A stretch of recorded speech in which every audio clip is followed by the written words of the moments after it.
Hi, I'm Trish. Welcome back to my kitchen. It has been a few weeks since I've issued a new video. The world has been a little bit crazy lately, and I've taken some time to focus on what's important, which is my family and my mental wellness and running my little bed and breakfast. But today I'm back and I'm going to show you an easy recipe that I use when making enchiladas on a weeknight. I have checked out at the grocery store more than once and had the clerk ask me, how do you use this? Is it like hamburger? Does it cook the same? Does it taste the same? It has a really good result for us, but I think it's a little bit dependent on what you're planning to do with it. I'm going to show you how to make enchiladas. I'm aware that if you are of Hispanic descent and that is your culture, that these are actually wet burritos, but we call them enchiladas. We're using a flour tortilla. So what we're going to do today is we are going to brown this in a pan using some butter, and it browns up just like hamburger would do. And I have some leftover carrots that I put into the blender, and I always add carrots to everything because it gets extra nutrition into my family, and it also stretches things like hamburger or your Impossible Burger, whereas this is about $6.50 and would feed 4 people. If you add carrot, you can make it feed 8 for about the same price. Carrots only cost a few cents. You're also going to need a can of enchilada sauce, some corn, a packet of seasoning. You'll need some shells and some grated cheddar cheese.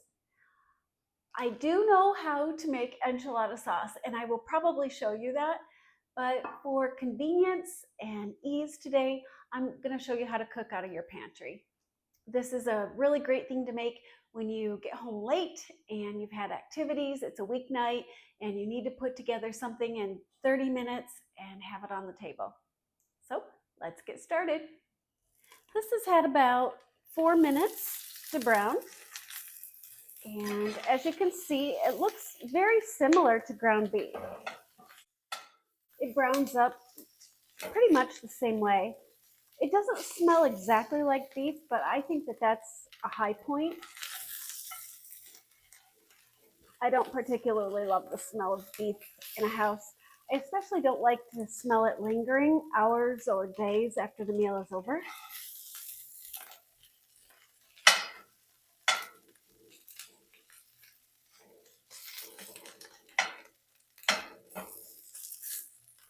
Impossible Burger is made from pea protein, and the red color comes from beet juice.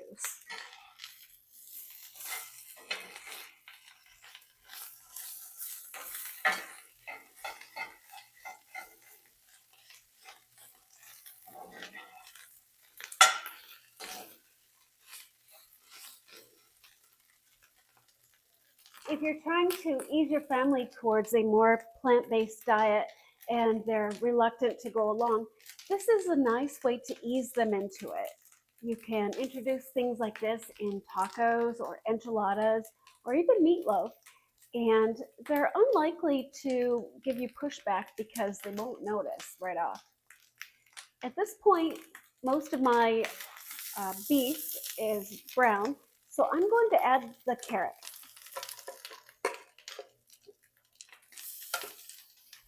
The carrots help to stretch this out and feed a larger crowd without changing the taste significantly. Next, I'm going to add a packet of taco seasoning. And again, this is something that we could make homemade from our spices, but it's 50 cents at Walmart, and it's an easy thing to have on hand for when you're busy. I'm going to add about 1.5 cups of water.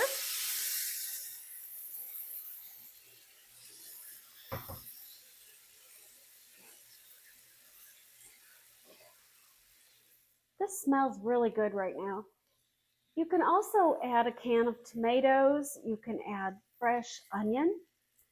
Other things that I add from the garden are when I have an abundance of squash, I can put that in the blender and make it really fine and shredded like I did with the carrot, and throw that in there. And everything pretty much absorbs the taste of the seasoning packet, and it adds good calories to our diet. We've got fiber from carrots. We probably eat more carrots hidden in things than we would otherwise. And I like to think that it relieves a little bit of the guilt I feel from using so much packaged food in this meal. At least I've made it a little healthier with my carrots.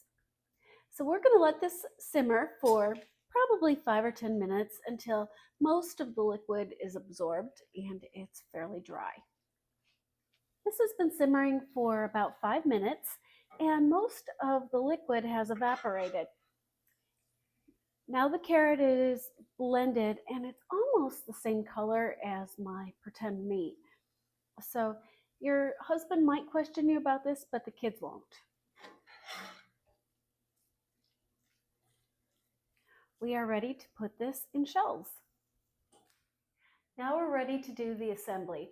My oven has been preheating, so that's ready to go.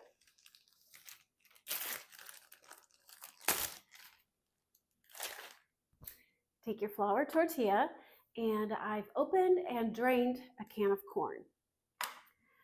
You can also add rice. There's no end to the ways you can make this meal stretch. I do what we like, but you should do what you like. And if you prefer a different vegetable, then use that.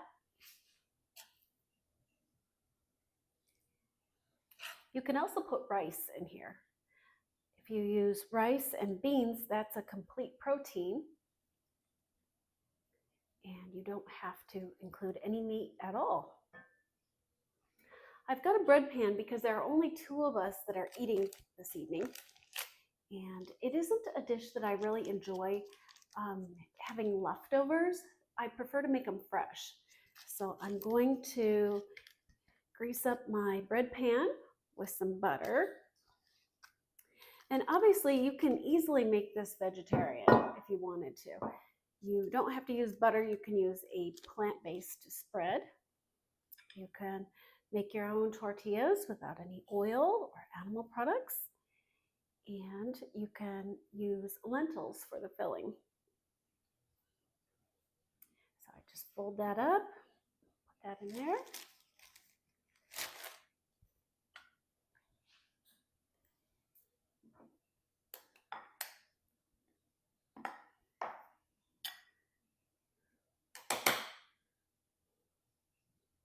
It's important not to get them overly full because it's hard to close them, though they are delicious. When I'm making them, I'm so hungry, I tend to overstuff them because I'm thinking about how I can't wait to eat these, and it's still half an hour away. The prep for this has only taken about 10 minutes.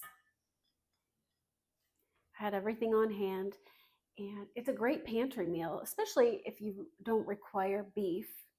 You can make this from things that are shelf stable, and it's hot and delicious. It's such a great meal. It smells so good. Okay, I've got my enchiladas or wet burritos folded, and I'm going to pour the sauce over the top.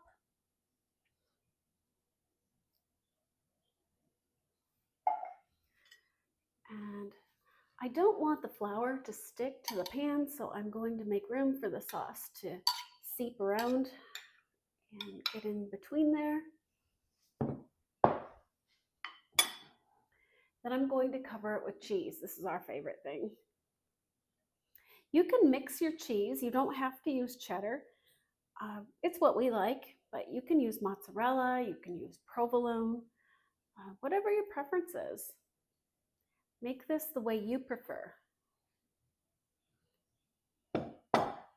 Okay, this is what it looks like. I'm going to cover this and we're going to put it in the oven for about 20 minutes at 375.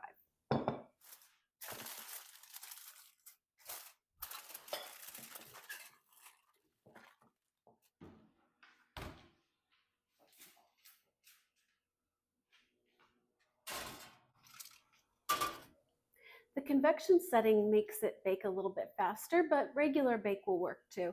If you're baking it in a regular oven, I would give it maybe 25 minutes. And if you cover it, that keeps the cheese from getting too hard and brown. I like it to be soft and gooey.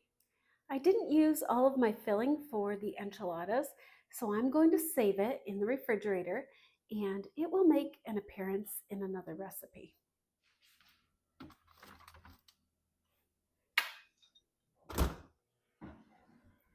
This has been cooking for about 20 minutes. I'm going to pull the foil off. It looks really good. It's definitely ready to be eaten. I want the cheese to get just the littlest bit of brown on top, so I'm going to give it about 2 more minutes before I pull it out. This looks like the perfect amount of done. I'm going to pull this out and we'll let it rest on the counter for a minute. Here are the finished enchiladas. Doesn't that look delicious? It's bubbling and cheesy, and it's really not bad for you at all. Not only is it quick and easy to put together on a weeknight, I think it'll soon become a family favorite for you. I'm going to put this on a bed of greens and serve it with a side of sour cream. Because we added the carrot into the meat mixture, we don't need to have a vegetable served separately. Everything's included. Here's our enchilada all ready to be served to our family or guests. I hope you try this and I hope you love it. Bon appetit!